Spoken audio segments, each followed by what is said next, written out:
Good evening, everyone. My name is Ashley Connor, and today I will be presenting my research titled The Impact of Women in Leadership Positions Within College Athletics, Barriers, Opportunities, and Institutional Change. Leadership diversity is critical for fostering innovation, strengthening institutions, and advancing equality.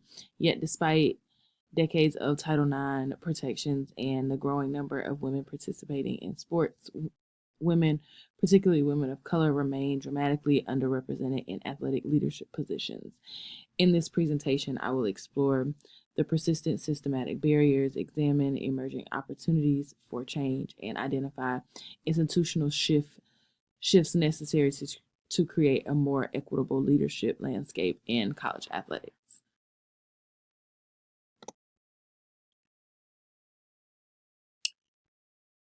So, as we look at the introduction and the purpose of the study, there is a threefold. First, I want to examine the real world impact of women serving in leadership roles within college athletic departments.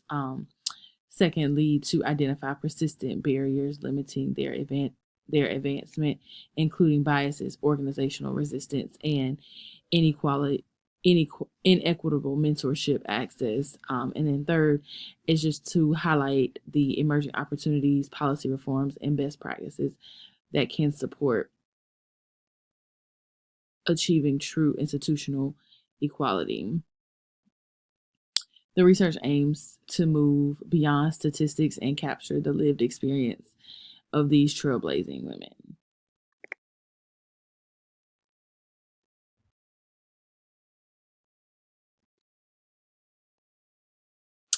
And then, as we look at the significance of the study, this study is significant because it highlights systematic inequalities in a traditional male dominated field and offers tangible pathways for institutional change. It provides actionable insights not only for athletic departments but also for higher education administrators, diversity, equity, inclusion initiative advocates, and policymakers interested in building sustainable leadership pipelines. Additionally, this work contributes to expanding academic scholarship access across sports management, gender studies, educational leadership, and organizational development, filling the critical gap in intersectional leadership research. As we look at the literature review and the highlights from the literature review, it reveals five central trends. So, historical stagnation. Acosta and Carpenter in 2021 documented that despite an increase in female participation in sports, women's leadership representation is barely budgeted has barely budged over the decades. When you look at media stereotypes, so Kaki et al. And Crane in 2019 and in 2021 exposed how the underrepresentation and trialization of women's sports in media perpetuate harmful stereotypes affecting leadership perspective. So, but then you look at things that are happening now, and there is a shift. So there is some highlights and things that are growing within women's sports, but you still see a significant change and a decrease when you're looking at women in leadership roles. And then you look at intersectionality. So Norman in 2021 emphasized that women of color face compound biases due to race and gender, further marginalizing their leadership opportunities. And then you look at institutional barriers. Research by Lavoie in 2006 and Fink in 2016 emphasized how deeply embedded sexism is in sports management, which limits the women's advancement. And then you look at the hopeful shifts. Wavering in 2018 and others proposed that feminist philosophies and DEI initiatives can guide systematic change if institutions intentionally commit to them. Together, these studies can paint both a picture of both progress and persistence to resistance.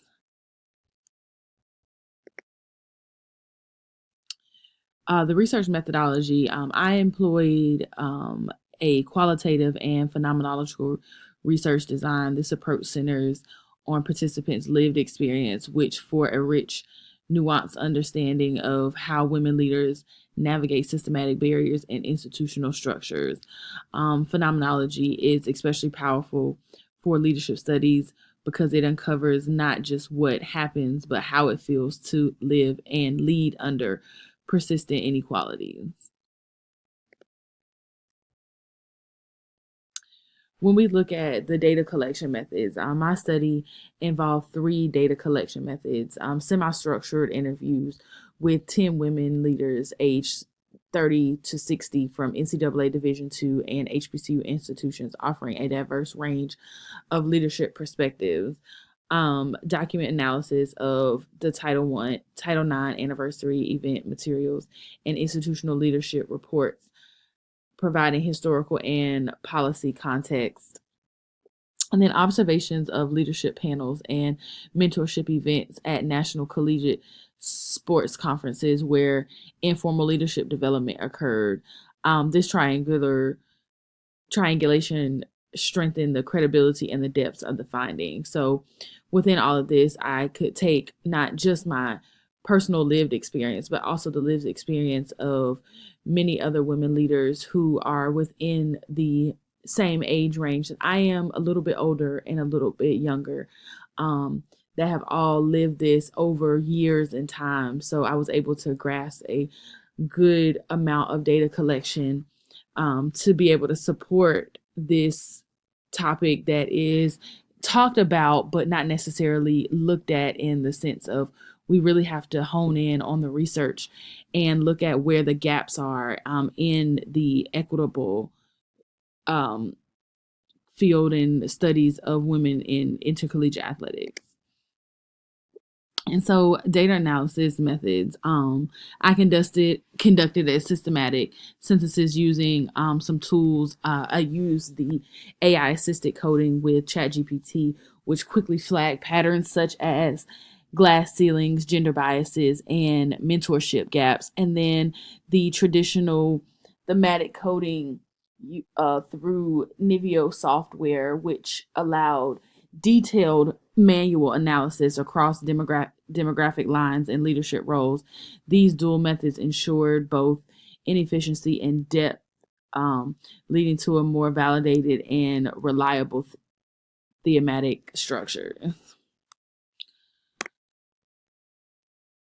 Some of the key findings that I found during this research, several major findings that emerged were the persistent of gender bias. Women described ongoing experience of microaggressions, excluding exclusive from key decision making, and stereotyped mentorship and sponsorship. Structured mentorship and visible sponsorship were critical to career advancement, but often lacked formal institutional support. So, for instance, there is a large conference that takes place and that has gotten together women leaders in sports, which is a phenomenal event for women that are in the sports field to be able to attend. But unfortunately, it is not as looked at and as supported by institutions, especially in the research that I've done within a Division II and HBCU, where you're working with a lot of limited resources. It's not something that you can always do and find feasible within your budget, so it can be very limited. We look at the DEI driven transformation. Institutions with strong DEI commitments show better, although uneven, support within women leaders. And from a lot of them, that the women that I was able to interview and throughout this study, especially those that are in the state of Florida where I currently live, where DEI initiatives and support for DEI funding has definitely gone down and taken a significant decrease, and within our current presidential administration. So it has become a lot more difficult and challenging to be able to address those essential needs for institutional DEI needs. And then you also have to look at work life balance challenges. especially for mothers in leadership, navigating expectations around caregiving responsibilities create additional barriers. Just as a woman, there are so many different factors that come in as it relates to work life balance and supporting outside and being able to create that balance between work and family can sometimes be very difficult, and you still want to be able to be seen and making sure that you're taken serious as you're in this male dominated field. These findings reveal that although change is happening, it still remains inconsistent and very fragile.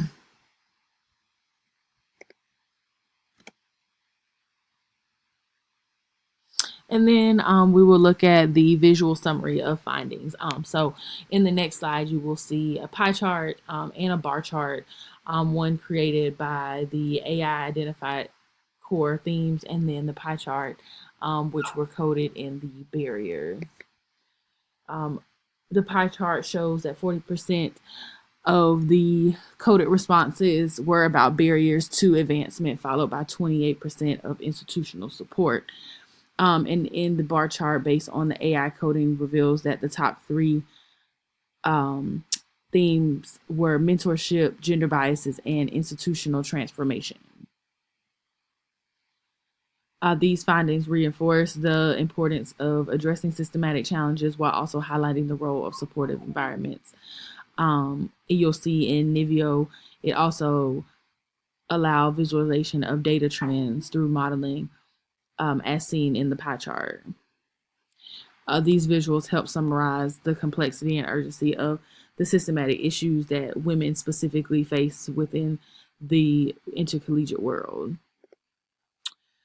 As we look at the archival document analysis, archival research revealed that in 1992, only 16% of athletic directors were women from the NCAA gender report. Today, the representation has increased modestly, but remains still underproportionately low. This comparison shows that although Title IX laid a foundation, real leadership equity has progressed painfully slow, reinforcing the need for intentional strategic advocacy and reform.